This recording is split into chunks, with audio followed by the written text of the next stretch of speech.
My name is Sandy Fonzo, Wilkes-Barre, Pennsylvania. Criminal court corruption. We're running now, and this is all edited, so we can change anything, and if you don't like something you say, just say, oh, I don't like that. And Okay. if I ask you a question you don't want to answer, just don't answer. Okay. Just say, I don't want to answer it. As I said earlier, I thank you so much for coming. You, to me, are one of the most important people I could possibly talk to. I thank you for doing this. I mean, the more we could get the awareness, you know, it's the only way change could ever take place.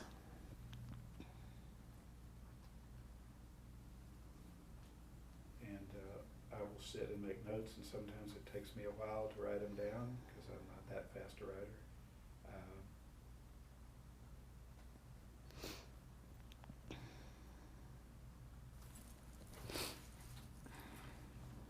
I'm not sure when I first heard about the story that I started watching everything, and I posted some things on my website, and I just can't imagine it being as brazen as they were. I don't know how they got away with it for that long. The judicial conduct. Yeah. Yeah. Had they been taken before that, and they didn't find anything, they just dismissed people's actions? It was a dead end every single, they just had the power in this area that they were just untouchable. There was nobody. I mean, our own DA did absolutely nothing. Our president, I'm sorry, I'm still like just so shaken up.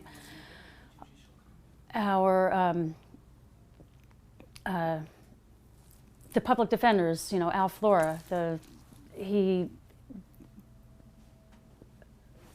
did absolutely nothing. I mean, he was the head of the juvenile, department, saw that all the people that were being funneled through, and without counsel. I mean, he's the one that tried or defended Chivarella.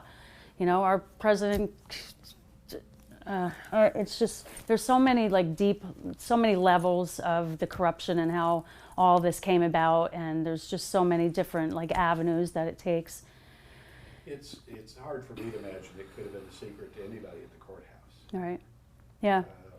And I mean, I went to the judicial, forums of the new judges, when their debates, and they were all lawyers that were there then, and every one of them said everybody knew there's no way they'd be liars. They stood up and said we'd be liars if we didn't know.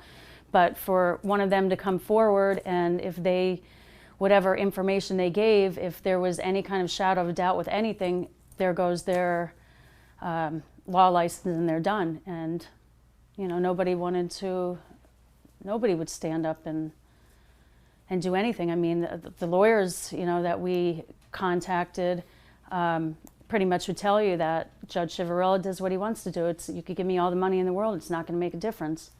We would go into that courtroom, and media wasn't allowed in there because it was juvenile. He just did whatever he wanted to do. And I mean, Have you become aware that it's pretty much that way with all judges? Yeah, they all think they're God, and they do what they, yeah. And And they have immunity. That's his way out of the state charges. They actually have immunity, which is something that was hundreds of years ago, when the world was a different place, that was put in to protect them from real criminal, not that they could go and do absolutely anything that they want to do and that they can never be touched. I mean, just so much needs to be changed, but there were no state charges because of that immunity clause. all right, have the families brought a civil action? Yeah. Everybody's a group or separately? No, it's all pretty much a group, yeah. Okay. And has immunity been raised in that as a defense, I assume? Well, it was just the federal, you know what I mean? This is a federal civil. So there, it was Judge Chivarella, Judge Conahan, Powell, Miracle, the owners of the facility. All of Luzerne County has already been freed of any kind of charges. It's just. Is the action for civil RICO? Yes. See, I haven't found a case that says that a judge has immunity for civil RICO. What they do is they just end up trying to dismiss them before they would ever have to say that. Because since a judge doesn't have immunity from criminal acts, and since civil RICO is simply proving criminal acts, Mm-hmm. I don't know how they can take the position that a judge is immune from that. Yeah, just the civil. Because again, you got a And judge who's probably not honest making the decision. Right, and I mean, Chivarella he's indigent. He's been proven indigent now. So, I mean, he has an appeal, and our chief public defender, again, is going to, defend him again. But he's, we'll never see anything from him. And I don't want money from any of them. I don't want a thing from any of them. They took everything. They ruined everything. It means absolutely nothing to me.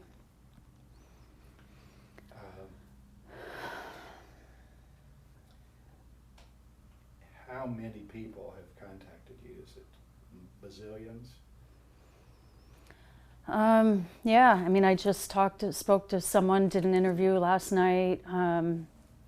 There's always something. There's always, an avenue. Somebody will be doing some kind of research and found it, and So, I mean, it's good. It seems like one thing leads to another, and hopefully it just keeps spilling forward to just bring the awareness, and hope that at some point it gets into the right hands, that real change can take place. I mean, for-profit incarceration, boot camps, immigration, juveniles, adult system, it's our country, it's a multi-billion-dollar industry, business, so I can't ever imagine. I mean, it's my dream, but I can't ever imagine that ending. But that was the whole bottom line. If for-profit incarceration wasn't legal, that was the whole reason all this was set up, and the power and the greed and the money these judges were able to make, because that is legal. That's how it all began. Well, it's just like family court.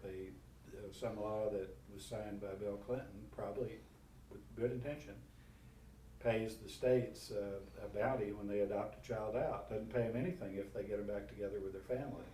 And if it's handicapped or special needs, they get an extra $4,000 bonus. So, it's like with the guardianship. It's human trafficking. Mm-hmm. So it just takes, the pay for incarceration, private prison business is just in a slightly different vein. It's the guardianship abuse issue in a slightly different vein. It's the Same thing. It's court. just the money. Or if you take just a civil case like mine, that judge was either just out and out bribed, or money or deals that changed hands involving the law firm on the other side. Big company, a big law firm able to grease the skids. So it's almost all ends up being money oriented that causes the dishonesty. Yep. Pennsylvania made some changes. Do you feel that they did much? Were you pleased with what they did? I mean, there is oversight now, so hopefully, here, I mean, kids cannot be shackled and cuffed any longer. They all have to have counsel. These judges, whatever sentences they set, there has to be, they have to explain the reason and what this is going to benefit.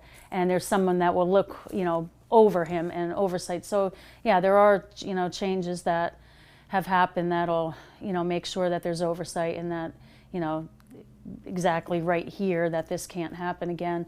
But like I said, the for-profit incarceration, unless that could change, this kind of tragedy could just happen anywhere, all over the place, in every different, juveniles, and like I said, immigration, boot camps, the adult system. I mean, out west, you just hear about facility after facility going up with immigration, and they're just packing these places, and it's just devastating. It's just imaginable. Like you still just cannot believe it. In Pennsylvania, they're still trying to figure out if they want to privatize alcohol. You know, it's still state controlled. But our children's, our children, they'll, you could privately own a facility and lock them up and make money off of it. But they still don't know if they want to do it with alcohol yet. What's the status of the facility where your son was? Is it still Closed down. It's No, closed. it's closed down. Yeah. Just sitting there? Yeah. Well, one of the owners is in prison for 18 months. That was Robert Powell, and the other one is his father's a chief Supreme Court justice. So you never heard his name, Gregory Zappala. His name was just never heard nothing. He never saw anything. He was all of a sudden not a partner as soon as everything came out and about, and has never been touched, and there's nothing. What was his name again? Gregory Zappala.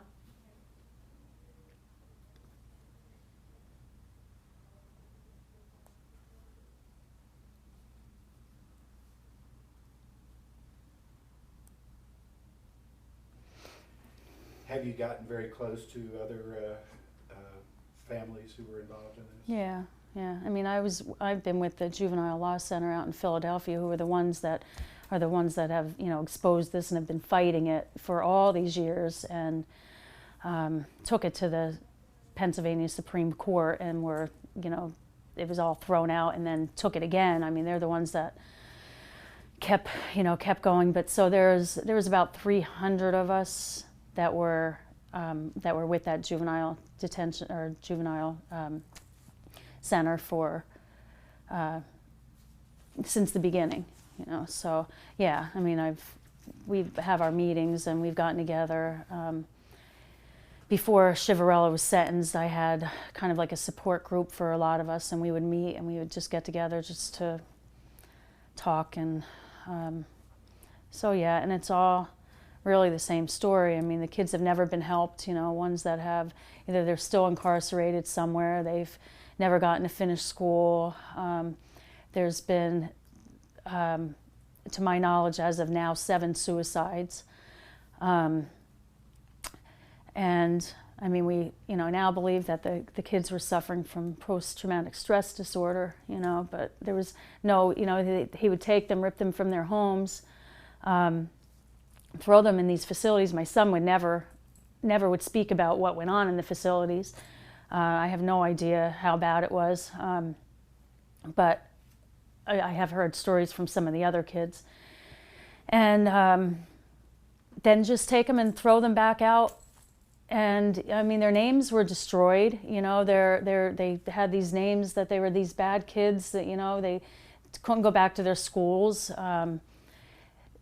Just what it did to them, to their, my son was really looked up to by kids and by older people. He was a great character. He was just, and he was so ashamed, when his name got dragged through this whole thing. He didn't want to hear anything about it. One of the last things he said to me is, "Mom, nothing will ever happen. He won't go to jail." And he wasn't here to see him go, but he knows. But he knew that nothing would ever become of it. They were just so beaten down and just destroyed.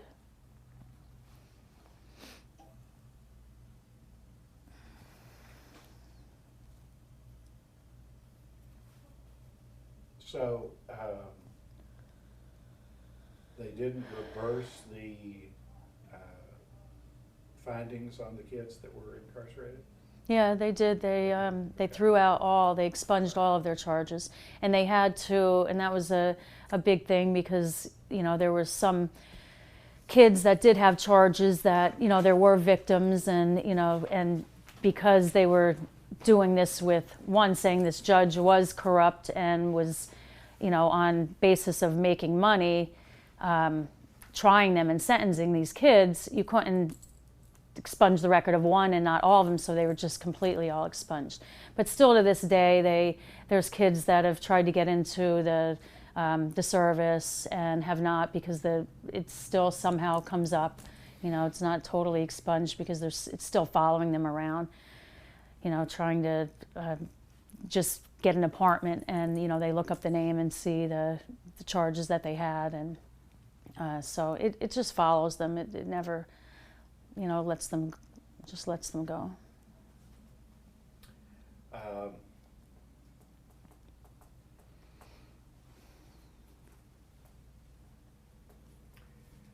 Before this happened to your family, what were your views about government, the courts?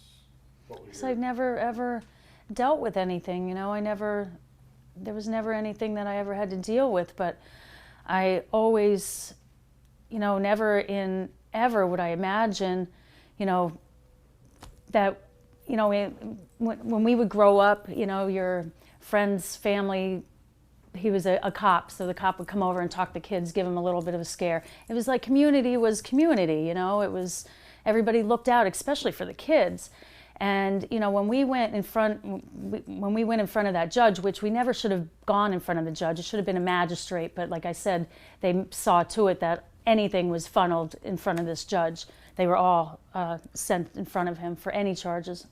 And we stood there, and when he automatically sentenced my son, you're going to this to the juvenile detention center, you're going to sit there and just think about what you've done.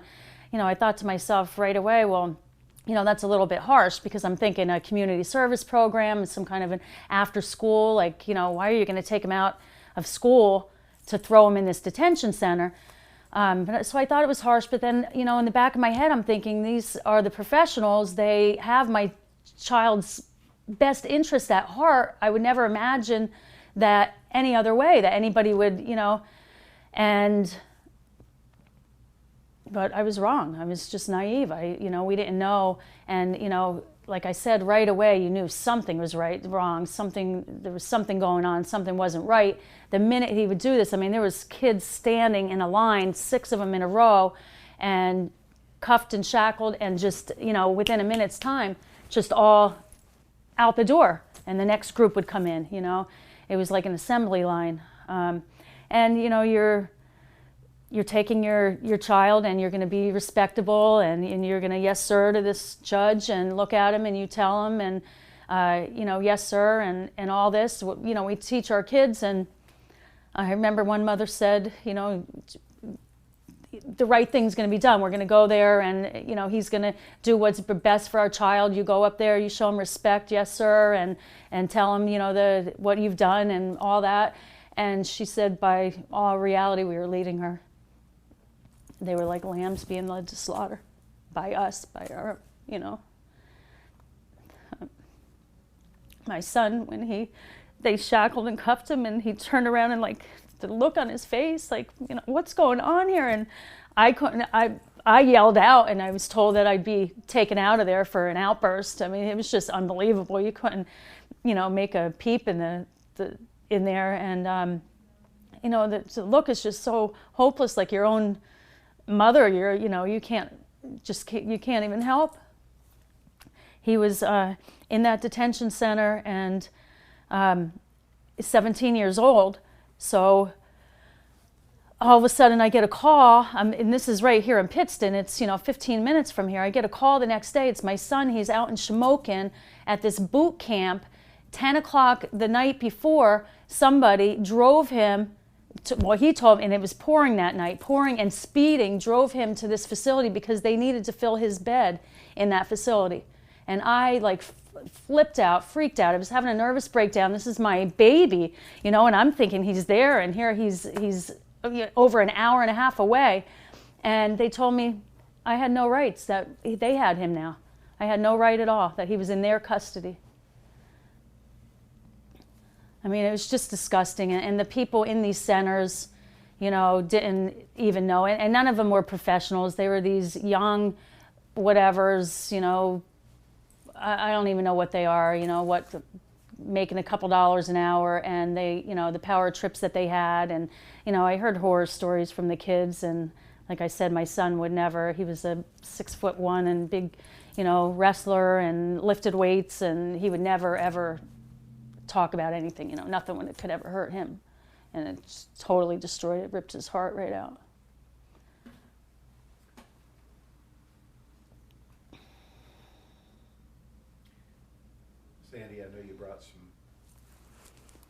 pictures and photos.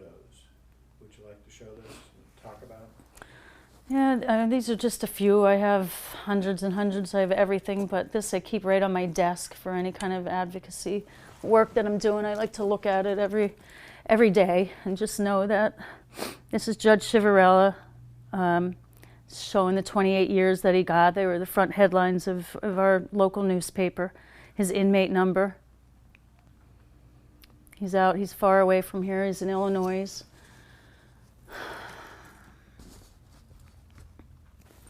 Like I said, he's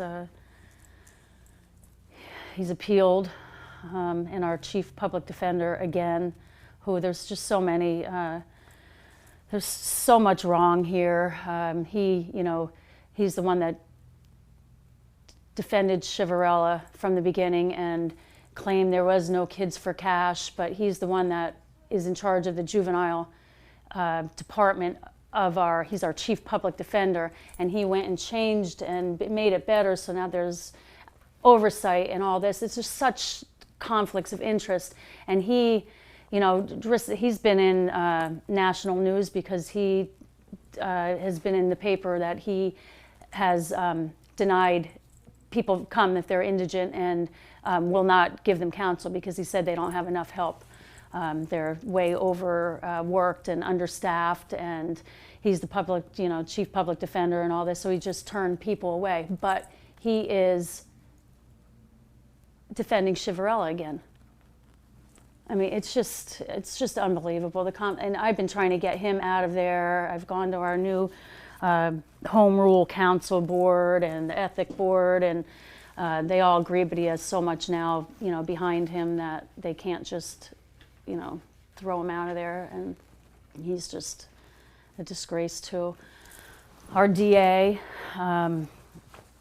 who did absolutely nothing, Jackie Musto, her uncle, it was in with the,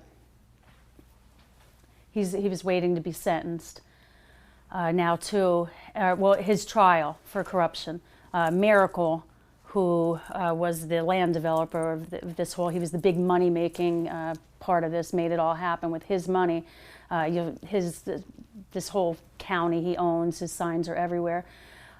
He was supposed to testify at Musto's trial, which they keep putting back. He's not even competent to be held for trial yet. So Miracle just still hasn't been sentenced.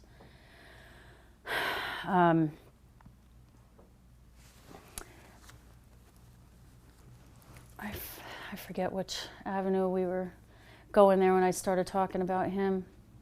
That's all right. So he's been out for... He hasn't, he's no. on bond or whatever. Yeah.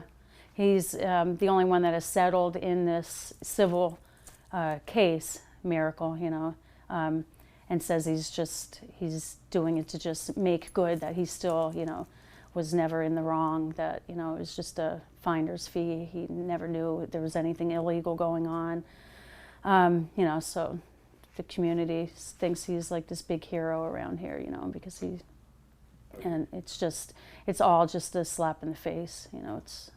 He says it's a finder's fee when they get these briefcases of huge amounts of cash delivered to them. Yeah, and they all hid, the money was all hidden, and taxes weren't paid on it, and it was all put in these separate accounts and all that, but it was all, yeah.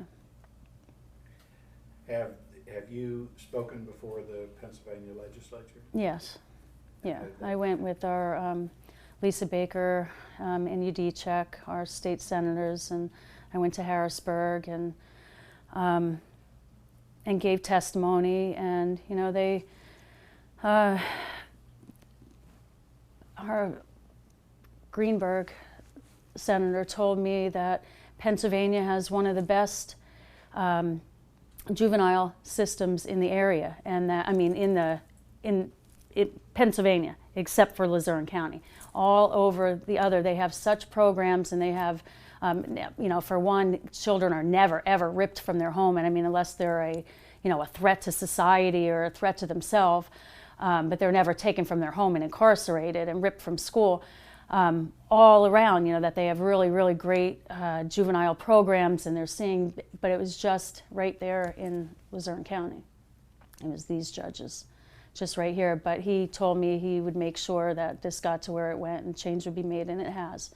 It's passed Steve Corbett. I actually have the pen and all the paperwork that he signed, and put these, the bills into law. Well, it's good they make those changes, but I have a feeling I'm going to meet quite a few people in Harrisburg, and I know I met a ton of them in Philadelphia, and I'll meet them in Pittsburgh, who have a slightly different issue than you, but they won't agree that the juvenile, at least the children and family, is a real crisis all over Right. Pennsylvania. Yeah, I hear, the family courts, I hear horror. I talk to so many people about, that just contact me and will just call me, with their stories, and it's horrible.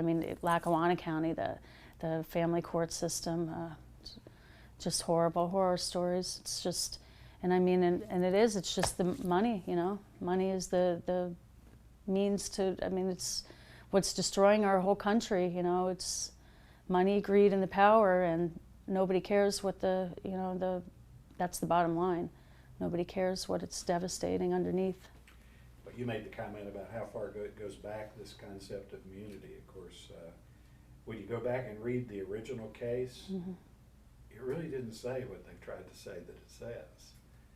And it wasn't a case about whether or not a judge should get immunity or whatever. It was something, I can't remember what it was. It's been a while since I've read it.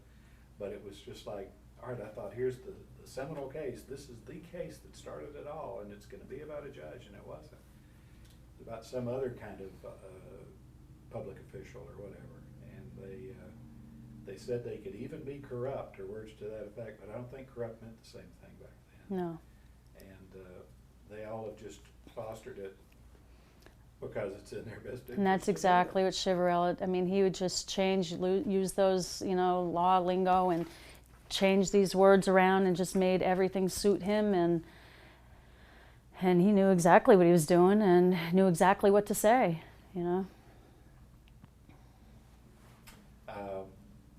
So Larry Hohall has talked with you, and he's doing a book. Yeah. He is a wonderful Another book? person.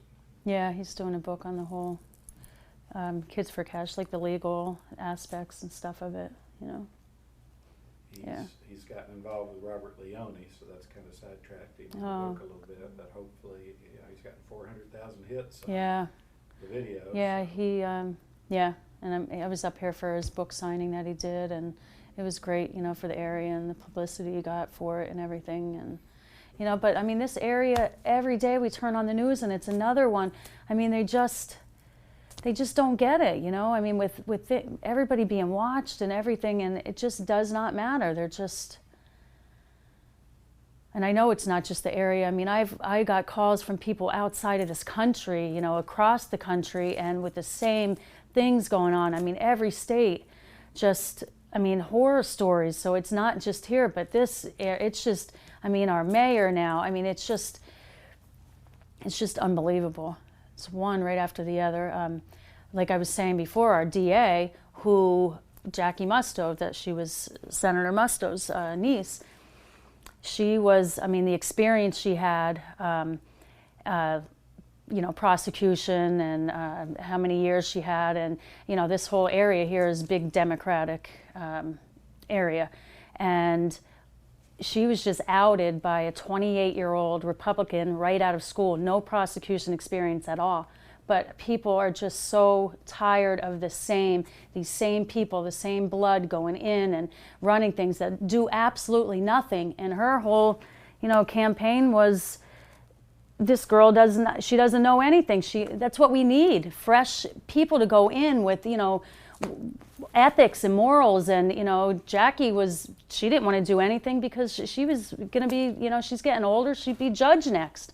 So, she didn't do a thing. She didn't show up. She didn't walk. There was a joke over in the building where Chivarella was, because that was her, where her office was, that those people never saw her. She never stepped foot in that building. I'd like to get a couple of sound bites that might not be be that easy for you to say. But what I'd like to do is get just kind of a concise soundbite about, you just boil it all down into a sentence or two, what it was that happened.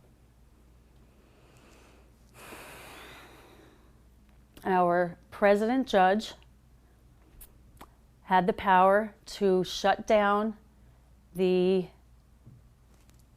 county detention center, and him, his friends, all the people that have money and pull in this city got together, built their own center that they would own. They would send, it was a juvenile detention center, and then he appointed his friend, lifelong friend, as juvenile judge, who would sentence every one of these kids, and they all went to these facilities. He had 2 facilities, one here and one out in western Pennsylvania. And the money that they were making, they were hiding into different accounts in their wives' names, all over, condos in Florida, and in made-up business names that never accounted, didn't pay taxes on any of this money and hid it all away, because this was why. Let's, if we can, we'll put your son in that mix now. Why is your son gone? Because his life was destroyed. He was 17 years old, and he was ripped from everything. I mean, his dream, he's a 17-year-old kid. Everything worked up to that year, and from some silly, little thing, everything he had was ripped from him. I mean, he's 17 years old. He wasn't home for Christmas. His wrestling career, his name, his everything. He just, whatever hell he endured in those facilities, he just, somehow he lost himself, and he just lost his sense of well-being, his sense of self, his sense of security. I mean, when your own family, you're ripped from he turns around and sees me crying and that I can't do anything. I mean, how does that make a 17-year-old feel? He's helpless, he is hopeless. And he just never recovered. He never recovered. He was never the same. He just couldn't get out from under. How much money did Civarella and Conahan? We know of 2-point-something million. That's what we know of. What we know of is 2-point-something million that they made. Civarella now claims indigence. He has absolutely no money. The FBI from the beginning of this said that they were going to track, before he was sentenced, where all this money was going. His condo he gave to his daughter, his home he gave to his daughter. All this was supposed to be tracked and kept track of, and he's indigent. He's not even paying for his first offense, let alone his appeal now. We're paying for that too. He took everything from us, and I mean, it's just a slap in the face that we're going to even have to hear of this. I just wanted him gone and out of my life, I have it tattooed on my leg. Yeah. Ooh. Oh.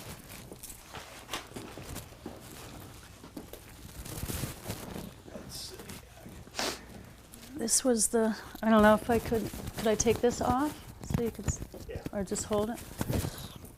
You actually pulled a little thing out of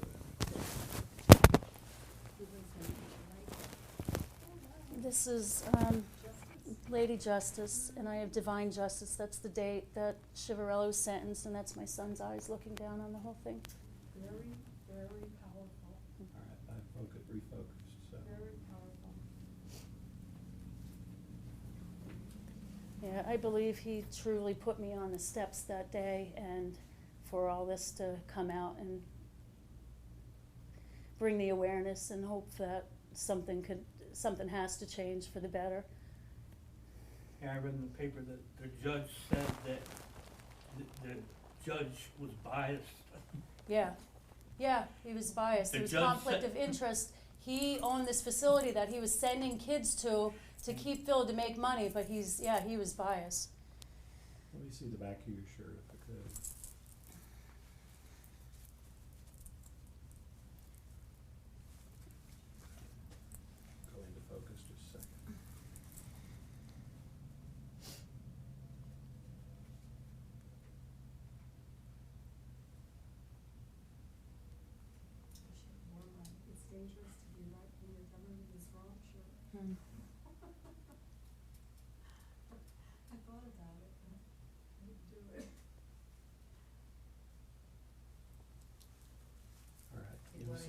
down and, well, yeah, I still want to get the film, but I want to get later.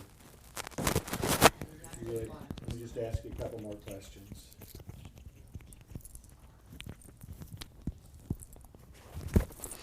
These shirts, I had 100 of them made up for the sentencing, and they all went, I mean, within an hour. I probably could have had 500 of them made up, and they all went, and people wore them there. It was just like a cloud of white with my son's face there. So.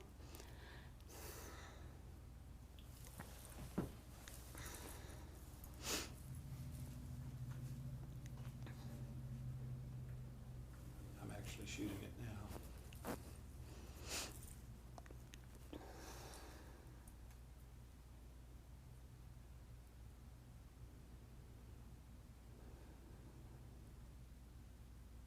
It really looks good on that lens. Yeah, I've worn this a lot. It's kind of, No, I'm talking about on the camera, it's showing up really. Oh, really good. you know?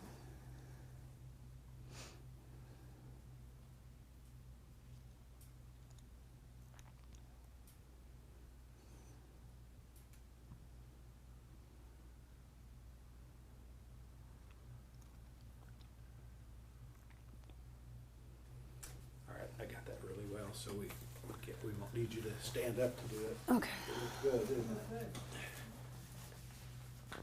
Good.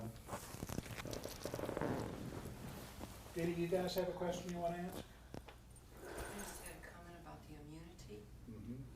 That was that something like 17 to 23 judges, retired judges, and law professors wrote in amicus brief against giving them immunity. And Caputo just went, there's precedence is all for immunity. You know? And they bought the yacht and they call it Real Justice. Yeah, that was- REEL. That was Justice. Powell's. Hmm. Right in the face. Yep. You know? And he got 18 months. How did, what's your experience with the mainstream media? I saw you on CNN talking, but how does the media get involved with the state, the judicial system, and I mean, I don't think they the have. questions they ask you and how they frame it. Did you find any station or news thing more helpful than others, or people distort what was? No, I mean, for the most part, I mean, there were some, little parts that would get turned around a little bit but they all pretty much had the big picture, and they were all fairly good to me, and they got my story out.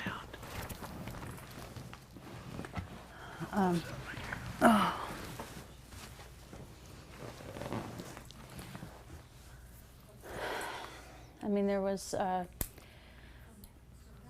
there was sometimes, what my real message is ending this for-profit incarceration that, was that underlying cause of, that enabled these judges to go and do what they did so that they could make money. So that's my message, that's my true message, is what needs to be changed. So sometimes, they would give me an interview, but before I could really get my message, what I really wanted to say, it was done and over with, because they got, the drama part of what was really all they wanted, Did you talk to Alex Jones or any other, quasi-media people? Like who? Alex Jones or Jesse Ventura? No.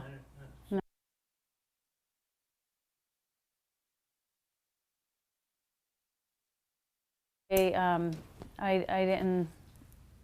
don't know, I didn't want to be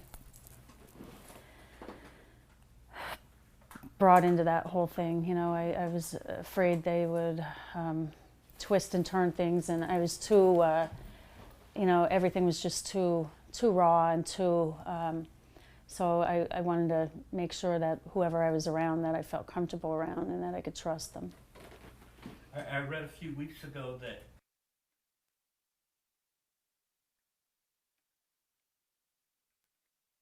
incarcerations. I mean, we have the, we're first in incarceration rate, you know, population that's incarcerated, but fourth in population, overall population, you know, but first in imprisonment. There's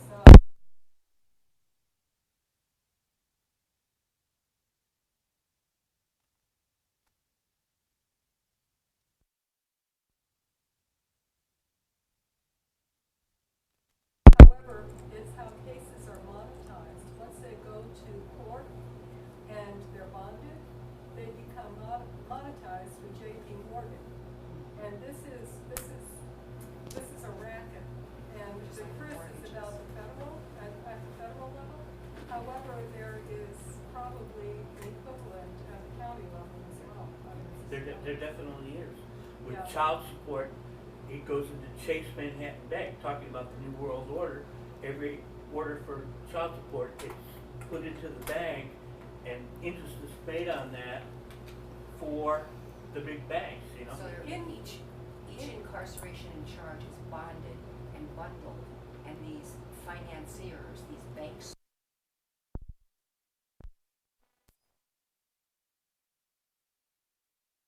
and here the taxpayers are feeding the prisoners. You see, that's another, we're Yep. in entire financial slavery. There's ones that they have them out working. They could pay them pennies a day because they're in prison, so Out trying to make a living to pay their mortgage and all that, you know. I mean, and they're the ones making all this. It's just horrible. It's a vicious cycle, you know. But it's this country. I mean, it's $1 billion, you know, multi-billion dollars. Yeah, I mean, it's just unimaginable. And so how could that ever end, you know? Well, it ended in Iceland. They Yeah. put Yeah. the bankers in prison. They arrested the bankers.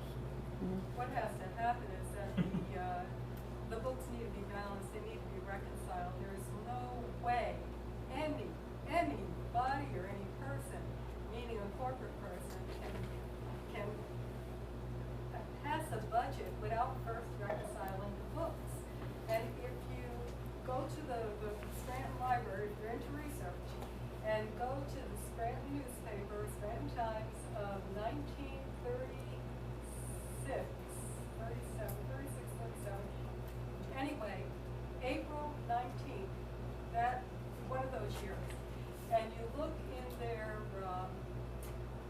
their financial section, you actually see that a fellow named Lamech, who was in Congress at the time, blasted the Federal Reserve of how money was created.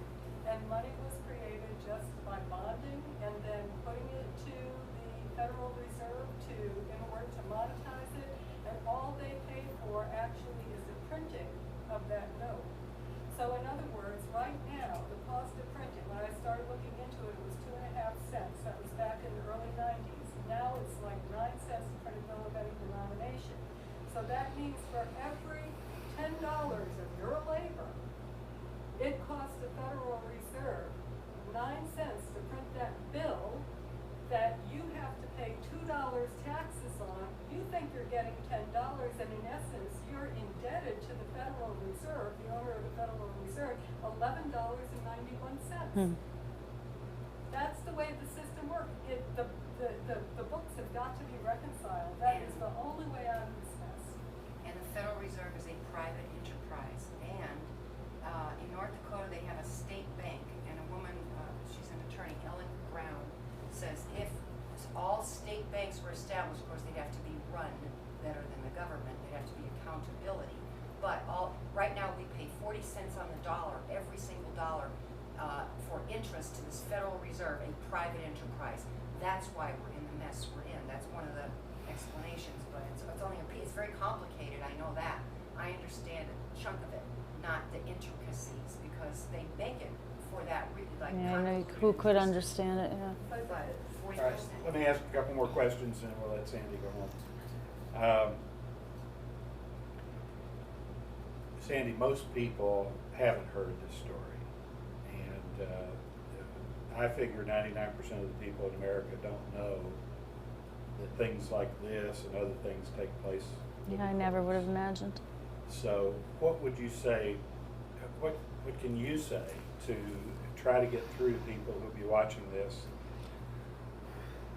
Just don't be naive, you know, you have to, you just have to know. I mean, you just have to, I mean, you can't trust. There's nobody that I feel like I could ever trust again, seriously. And I mean, it's a shame, but it's the way that you have to be. You really have to be hardened.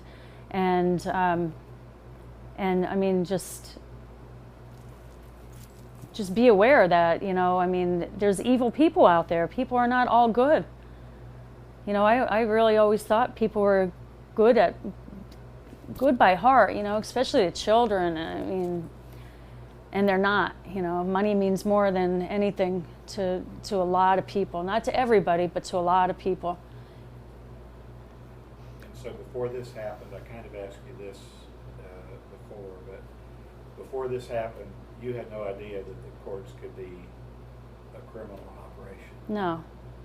No, I mean, I'm sure, you know, I'm not that naive. I know, you know, that there's corruption and, you know, there's wrong in everything that goes on, but never, ever imagine. I mean, the ties here run so deep. I mean, they have mafia ties that have gone back. I mean, that D'Elia, I don't know if you looked any of that up, but he's the one in prison here, you know, for all these ties that started this whole thing, that gave up the Chivarella and Conahan's name. That this is why the FBI finally started looking into it.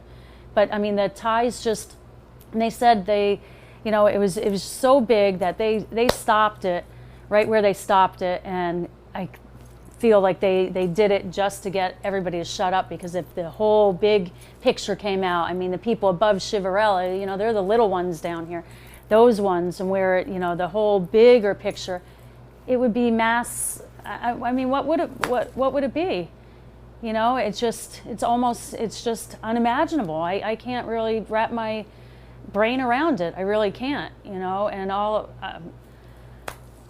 I could do is keep, you know, speaking out and trying to make aware, and, you know, spreading the awareness and hoping that, you know, something positive could just keep, you know, like a chain reaction, and change has to. I mean, this whole country's going to be destroyed, and it all, you know, is because of power and money and greed. That's the bottom line. Nobody cares about anybody else, and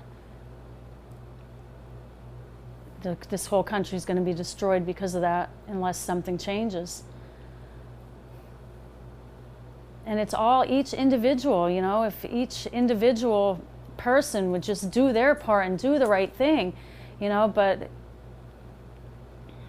it's just really, really sad. I mean, it just makes me, it's very, I mean, I'm pretty much just beat down and going day to day, just trying to understand why I'm still here and what my purpose is, because I don't have a child anymore. He was my only one. So why am I left here? For what reason? And just keep going every day and trying to find reason and meaning, and when really I feel there isn't, you know, unless something changes and something real. And I truly believe my son put me in that spot at that exact moment, at that exact right time, for that to explode, because I don't know, you know. I just believe it was.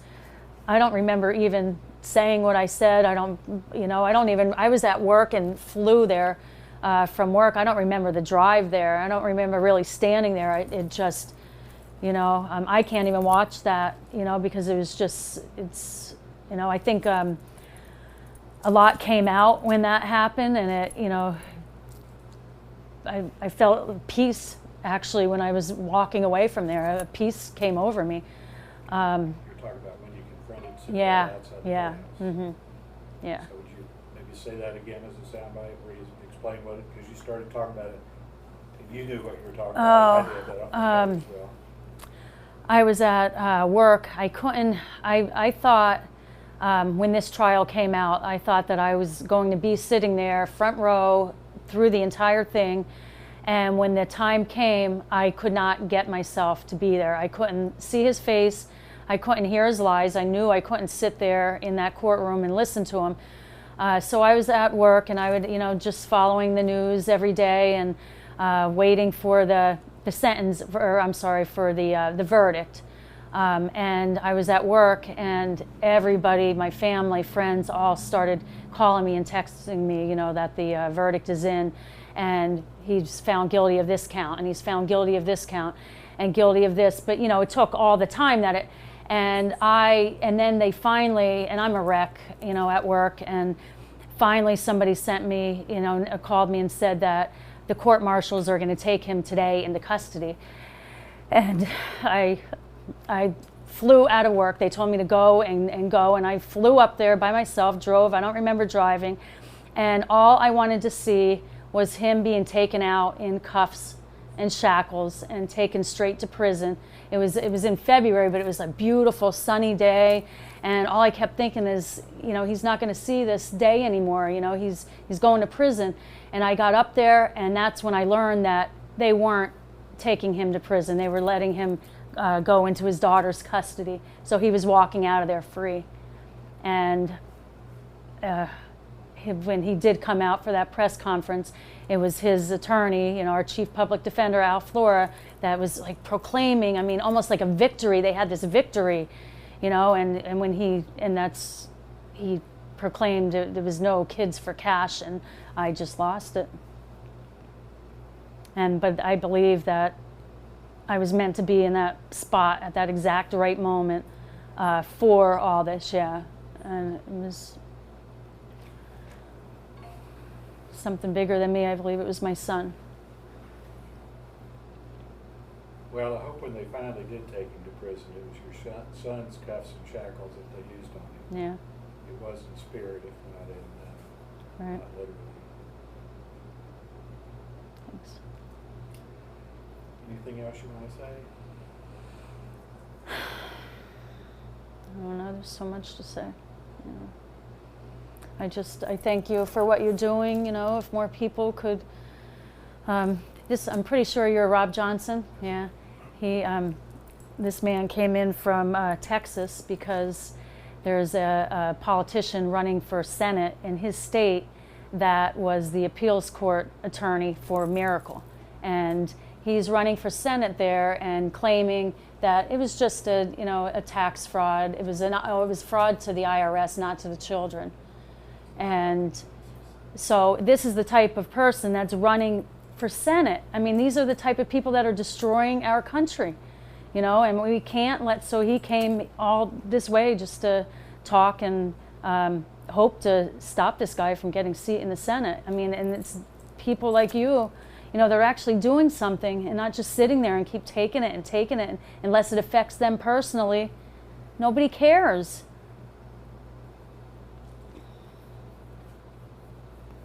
I think that's a key point. Unless it's affecting people personally, they tune out. But I do sense a change. I said that 6 years ago when I started trying to find, I thought I was the only one it ever happened to. And when I started looking online, I couldn't find very much. Now I've got over 5,000 websites. And every day I hear of dozens more that I didn't have on the list. People are speaking up now. People are so tired of it, and they will not tolerate it anymore. All over our city, they're after the mayor, they're after every little thing, and it's the only way that anything can change. For our 28-year-old DA now to be in there with no experience, and it was that day I did everything in my power to help her get in there, and that was like one of the best moments of my life. Just when that happened, I thought that their real change is taking place. People are tired of this. Walter, as the control, is he still in the control? I think so, yeah. Because he kicked big. Yeah. There. So if they get any more people like him, or I don't know about the DA. Yeah. But I mean, I it, was, it's what we need is all, you know, new people, and the people that are going to do the right thing that should be in there. And we're the ones that put these people in there, you know, Oh, yeah. or That don't was take a them question out of I there. was going to ask you earlier. The 1% controls everything, Mm-hmm. except at the ballot box. Yeah. If we could just somehow get that, that's the purpose of the movie, to try to educate people so that we could get the 99%, the nobodies, to rise I think so up. many people are so beaten down, and they just feel like they don't even want to go to the polls because it just, you know, it doesn't matter. And there's only these two that are running, and I don't like either of them, so I'm just not going to vote. I mean, you know? And there's the voter fraud too, you know. Yeah. Yeah, I mean, that's I all. don't think your vote counts anyway. They can One just of the people push that a I'm few interviewing buttons. in a later state was election poll, you know, they were one of the workers. And she went in there with a plan to intentionally get a count on the number of people. And she was in some kind of supervisory role where she could do that. And then when the votes were counted, were announced, another 50% was announced as the vote. Yeah, they picked the president at the Bilderberg group. That's what Yeah. it- But But you not know only what that, this- the voting machines. What this, Yeah, the voting machines are a built-in way for them to do whatever they want, Yeah. sadly. That's, Yeah, we don't. I mean, we really have no. but being that all law is contractual with this new voter ID law, where you have to have, you know, Mm-hmm. something to show that you are.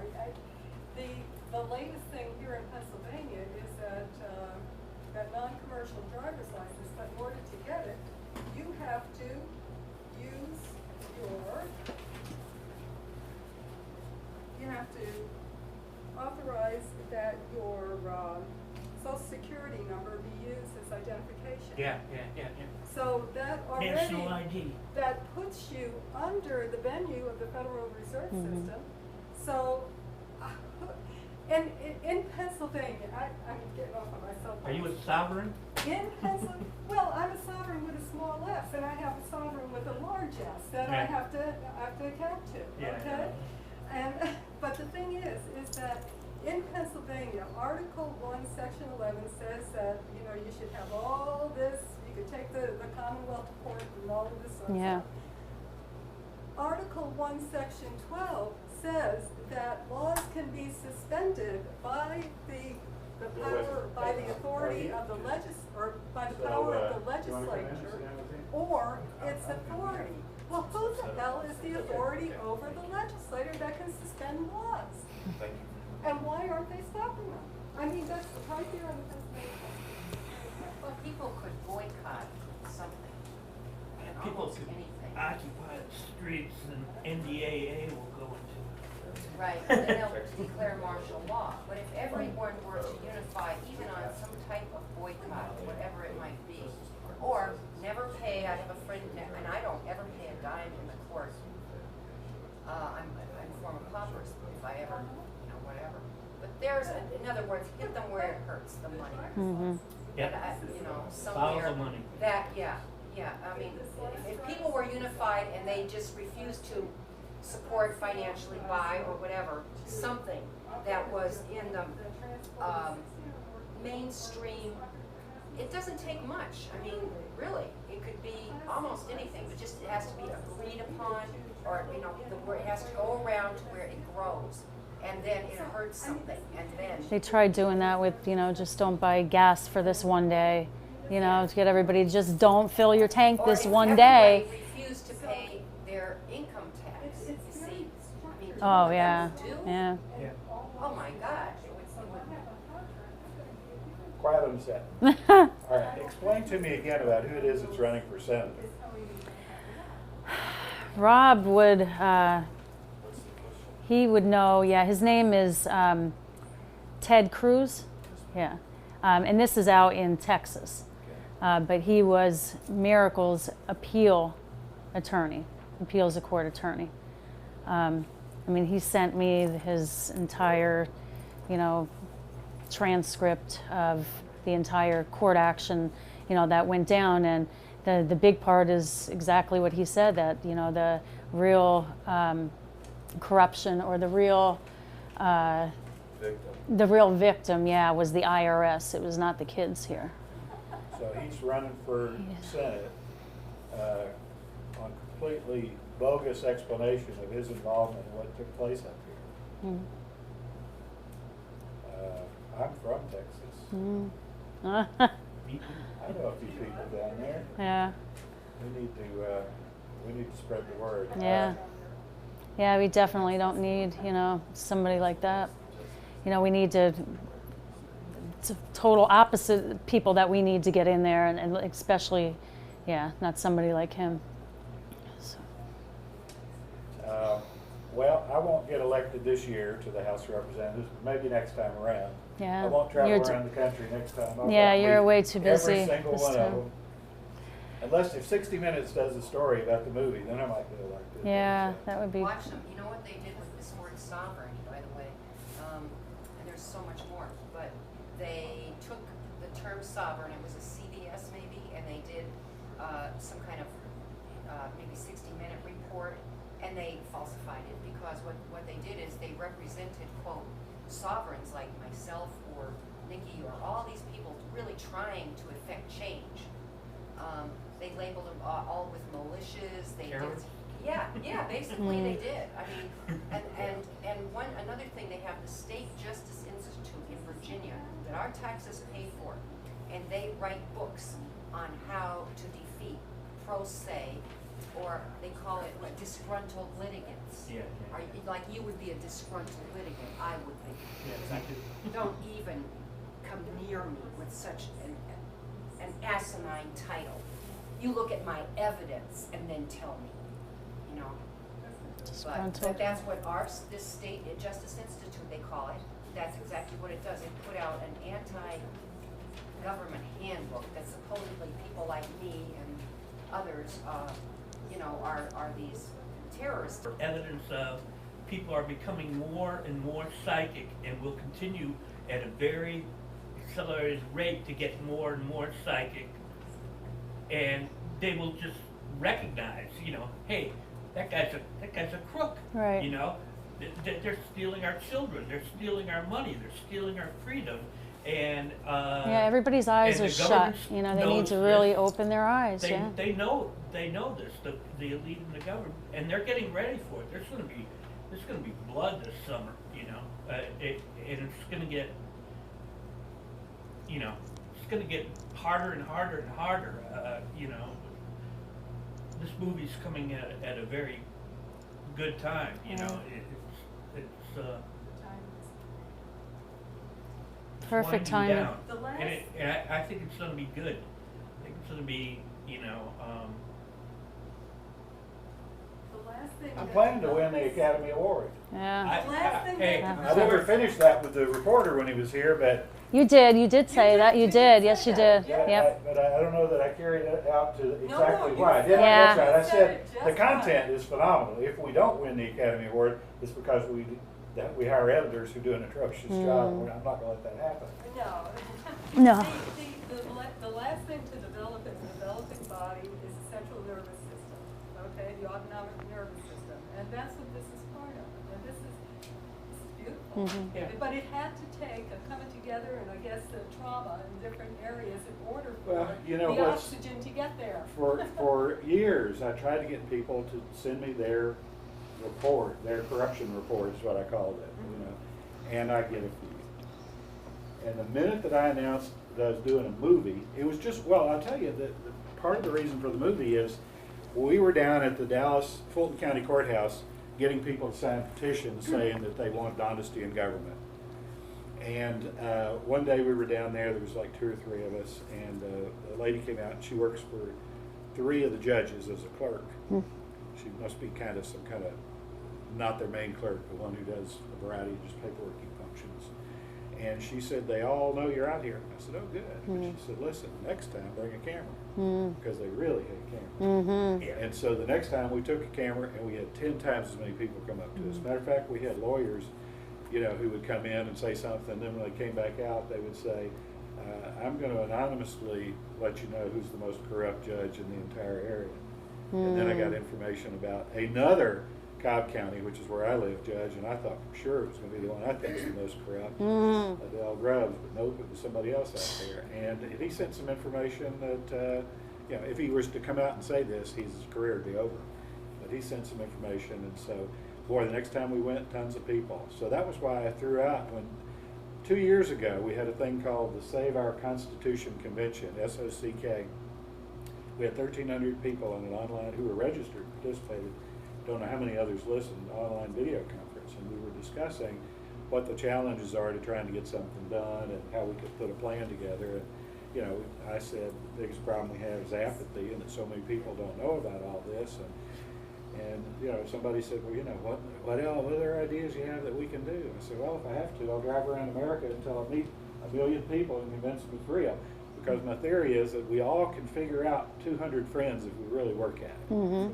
And if we get 1 million people, then we can reach 200 million. Mm-hmm. So then 5 months ago, the same person, and I believe it was David Scheid,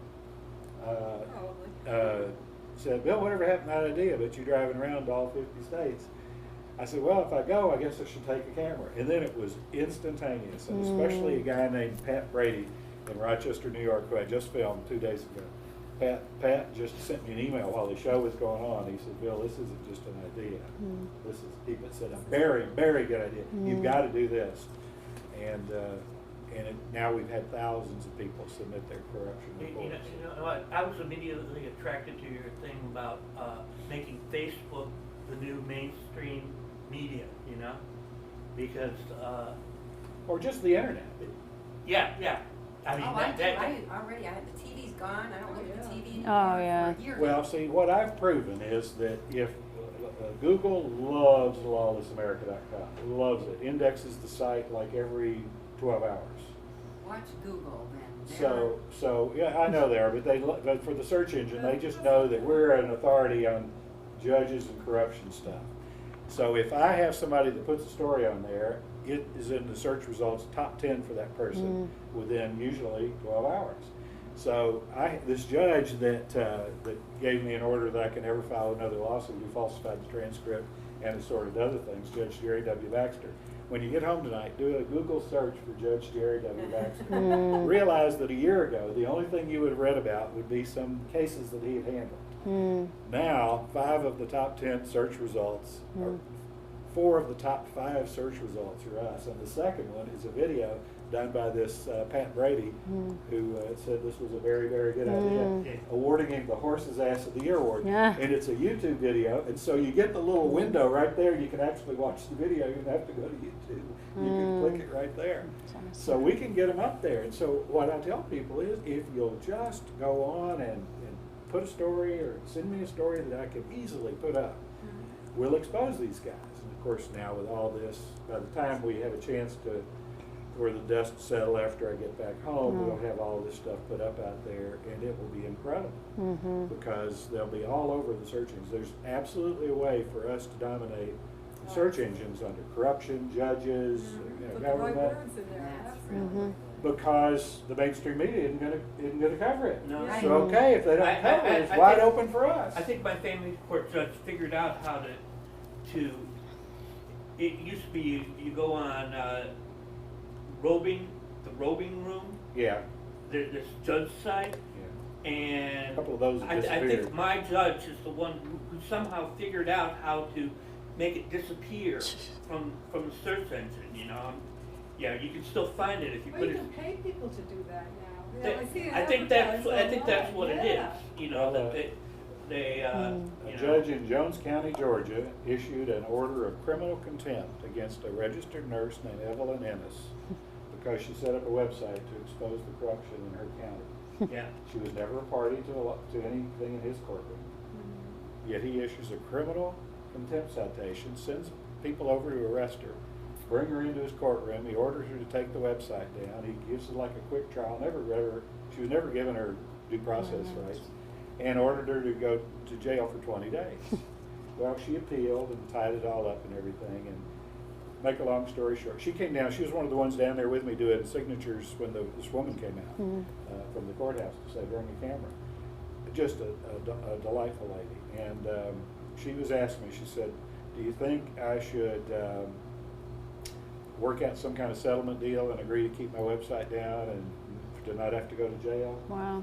I said, well, Evelyn, I said, you're asking the wrong guy, because I would never in a million years do it. No But if I way. were you, I would probably do it. Well, she decided not to. She was gonna take the 20 days, because she figured that would give her the ability, double jeopardy, she can have a website, and he can't make her take it down again. I doubt that would have flown. Well, he did it, she should sue him. She should. Somehow, she needs to. Well, fight it. they emailed me right about a week before I left on the trip, and they said, Bill, we just have a feeling that if you were to send an email to the judge asking permission to film this hearing that's coming up in a couple of days, that it might have an impact. So I did a little better than that. I emailed and asked for permission to do that, asking for an interview, and said, and by the way, I just want you to know that when Evelyn reports to jail, I will be down there to film that.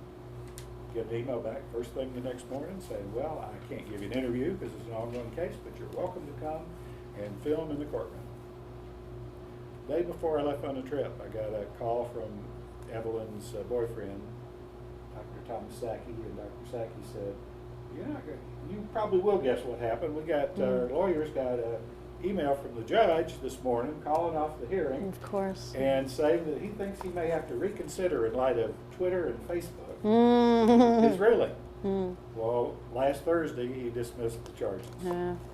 So, See that? and they said when he did it, he was looking at her website and asking about the link to Lawless America. So we are starting to have an Awesome. impact with some Yeah, people. you know what, that whenever, they might as well put this on their face. When they give you a ruling that's, insane, and you say anything against that, it's like what they are saying is, yeah, so we did it, so what are you gonna do about it? And that We'll is rub their really, noses their in it. actions say exactly that. And so I always knew after a certain point that unless I had a bat behind me, meaning, that's just, I'm just using that term, in other words, leverage, something to hurt them with, whether, usually it's financial, but then they get, or exposure, that's the other thing, two Yeah. things. I'm Financial exposure. I'm Two surprised so things many judges people say that are it's going on appeals camera without being and anonymous. medias. Yeah. I thought there would be Appeals far and more. media. We've only had maybe 10 or 12 out of We don't have 250. Yeah, and my family was afraid for me. You can't keep speaking these. You don't know who. Especially with these. I said, there is nothing they could do to me. Everything is taken from me. I have nothing.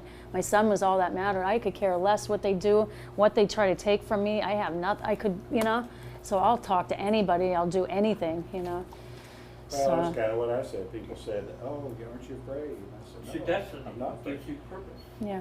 They've already taken all my And money. it's coming, a lot of people are So what are they finding going their to do? purpose, Kill you me? know? Well, it's. I would hate to go, but I'm not afraid of it. Right. If I'd be a martyr, I'd be happy to. I would prefer them to wait till Florida or Hawaii. So after I've done the whole trip. But anyway, Actually, I want to get my picture taken with each of you. Yeah, if I want a could. picture on my phone with you too. It's okay to take this off, right? Looks like you're the designated photographer. It's automatic exposure and focus, so if you'll just press there, focus, and then all the way down. Even I can figure that out. So you're doing this 101, or we're all doing it together? We'll do one at a time. Okay. Unless y'all want to do a group, we can do that too. Somebody take a picture of me.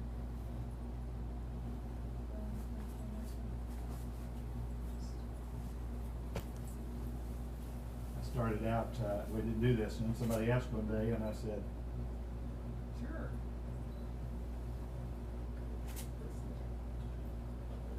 Let me make sure I got that.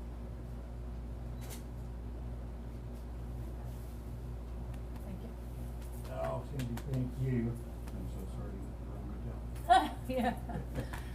And I want to be with you when you go to DC. January too. 9th, I Yeah. started asking about that. Yeah, Okay, I saw great. it on there, and Great. yeah, I definitely want to be there too. Fantastic. Well, that was an idea that came out of when we were in the halls of the Russell Building. It's like a delay. I know. And I went into my congressman's office where they knew me, of course, because I've been pictures with them. And they invited me to step out in the hall. So I did. We had the camera running, and the chief of staff came out, and then all kinds of people came out of other offices and were filming us, taking still photos and filming us. And all of a sudden I said, wait a minute, rather than mail these DVDs up here, this is a walking, talking video opportunity. And if the Wall Street Journal doesn't cover it, then we load up our 50 buses and we all go over to the Wall Street Journal. Yeah, that'd be great. All right. Can I get my picture of you? Absolutely. Stop the fascism. The feminine fascism.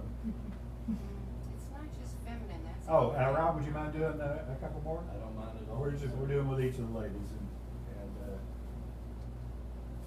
the gentleman.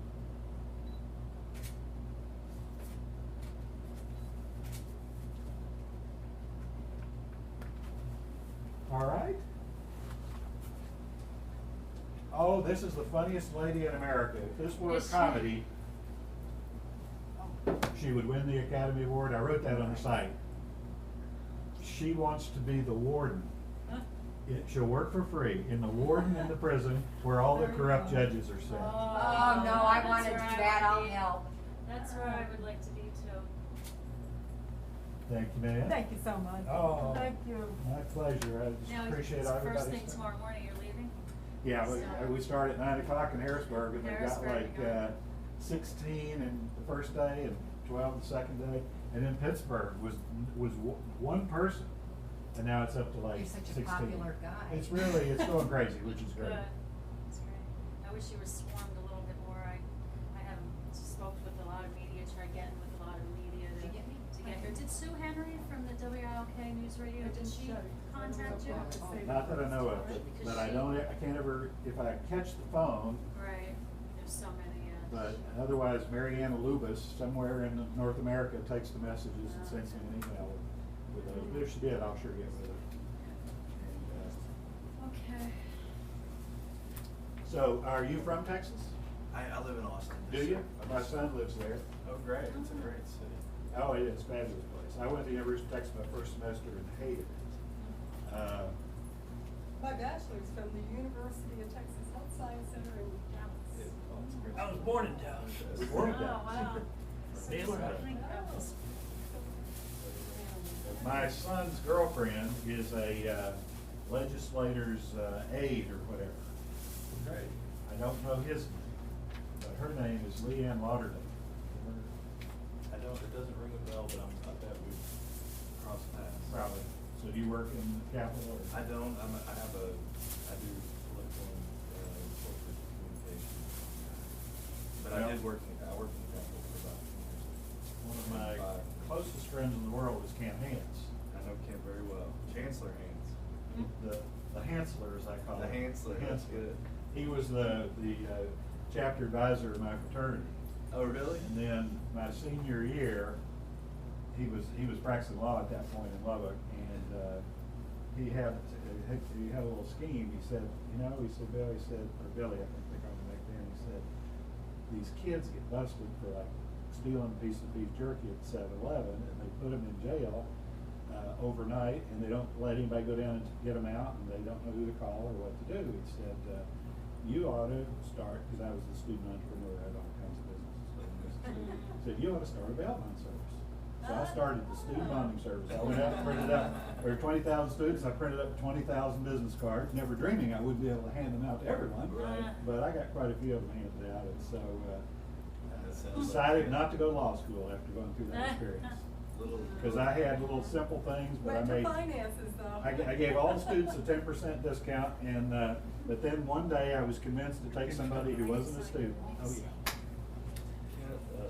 Can't beat George Bush for Congress. That's his. Yeah. We're gonna go and then. All right, it's been really great. nice. It's been real. It's been Yeah, fun. It's been really fun. I gotta Did you guys send sign? David a- You're all signed. We gotta get Goodbye. Sandy to Yeah. sign over there. It's been Now, lady, let me give you a hug. When's it coming out? Thank you so much. for all June. you've done. There. Thank you. We got some people who want to fast track it. They haven't come through the money yet. Yeah, you So. still go, I still go. Yes, ma'am, I will. Yeah, you won't, we never, Your logo is very good. Uh, I like it. It's a recycled logo. Years ago, I owned a magazine called Truck Trader. And you just float it. It looks And I really just good. said, I've always loved that logo with the dotted line, but it's perfect for the It trail. looks really good. So, thank you. Yes, that's awesome. I saw just the van out front, where's the RV though? We have, the RV, backed out, Oh. and then we were gonna rent one, and then the driver backed out. I think his wife got afraid. He came to my house to meet us. He's written a book called Attorneys Above the Law. The guy's name's Dennis Schulke, and from Tennessee. And he came down to meet us. He walked up to the door. He's got a gun strapped to his hip. And my wife let him in, which I'm amazed that she did, but she knew he was coming. And then we're sitting down talking, and I look down, and he's got something on his ankle. I'll be doggone, he have a Derringer strapped to his ankle. So I started talking on the talk show show about, I would always open his microphone, and you want to write on the board over there? Oh, yeah. I said, and here's Dennis Schulke, my bodyguard. So I have a feeling that once, you know, his wife heard that there'd been a couple of threats and things, that she talked him out of going. So we now have another person, Sandy, who has agreed to give us a 53-foot RV. But I'm just having a little trouble, since we don't have any money, justifying the food and the gas, yeah, the RV parks. The thing with the student cruise works great when they show up, and they usually show up. Here? Yeah. I can't believe, Now, you know, of course this county, you know. It's always possible they went to the other place, but I did send them out a notice last night saying we were here, but they may not have checked their email. So we may still have an RV. The thing that's coming up now that's probably most interesting to me, other than the huge turnout in the rest of Pennsylvania, is August 11th. 4 Native Americans wrongly convicted of sexual abuse of children. The children have said that it's not true. They've said it for years. Nobody listened to them. The prosecutor told them they'd never see their families again unless they said this was true. And Esteban Garcia, who's a Texan, who's gotten 122 people out of prison falsely convicted, is meeting me there, and we're spending the entire day filming on the reservation. And my crew from New Jersey is saving their nickels to buy plane tickets to come. These really neat kids who did Philadelphia, New Jersey, and then came into New York City. So that's going to be an interesting day. I would love to get those guys out. We got to get somebody out somewhere. Do you do anything on Mamiya Abu Jamal? You know about that? Philadelphia. All right, somebody talked to me He was about like that when we were 16 in years old Philadelphia. in the Black Panthers. He was accused of shooting this cop. I used to always go to from New York City to Pennsylvania. He's been on death row for like almost 30 years now. Rights. Well, there's a bunch of people that are innocent. Hey, Give me any of my lunch. Thank you. Thanks for being there. thank you for being there. Elaborate inventory system. That's a lot. Oh gosh, I've got enough stuff for an RV. Phil, is it okay if I use your bathroom? Absolutely, no bad thing to do this. Bathroom, that's your bathroom. I shipped a bunch of my stuff back because I had backups for everything. Backup cameras, backup lights. You can throw this back away. I almost signed on as Yeah, your yeah. cameraman, but it would have meant I missed the court proceedings.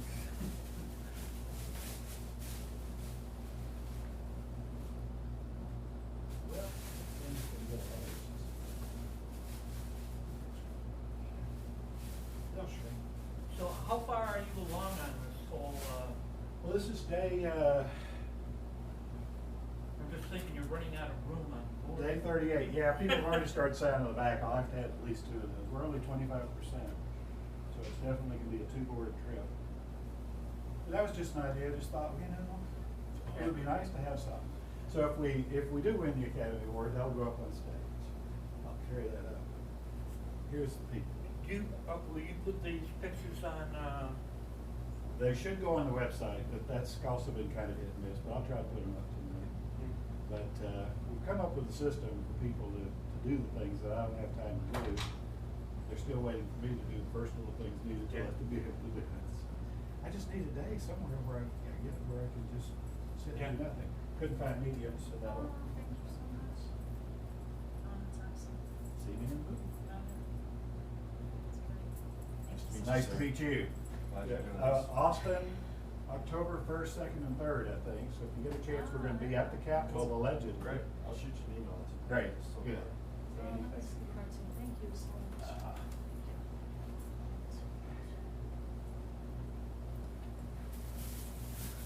Well, get some rest tonight. I'll do it. This is an early night, but there's still some woman who was coming from some other state, so she Oh, may really? still show. Yeah. I had people You wanna knock get out on of the this door one area? night at like 1 o'clock in the morning. Really? I had my brief right on already. Well, you know, I have all over my whole Facebook and everybody about the Fairfield Estates too. I mean, suites, you know, because that was the last one that I that got. one. I've been, a lot of bad, crazy things going on, bad time, and you know what I mean, just, I haven't been on the computer as much as I usually would be. Thank you so much. See you in January. Bye, good luck. See you in August. See you in October, yeah.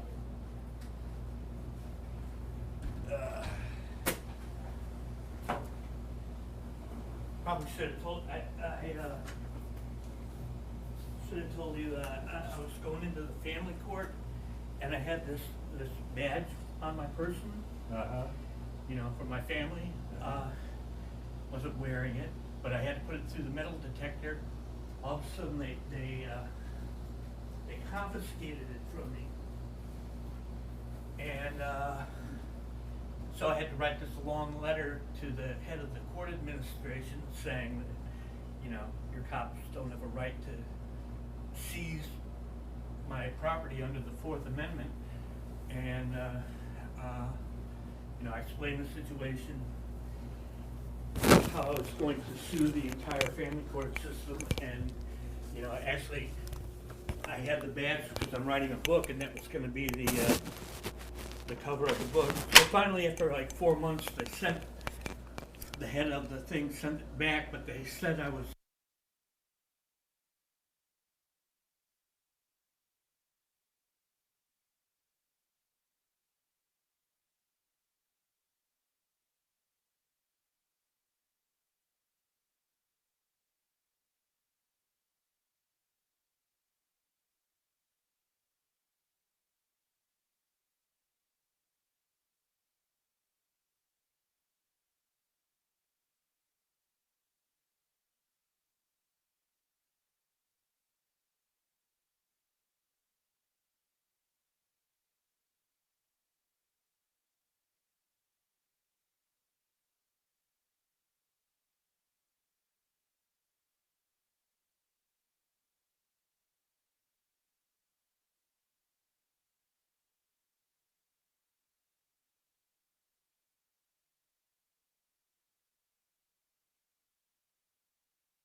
audio in the middle of, or at the end of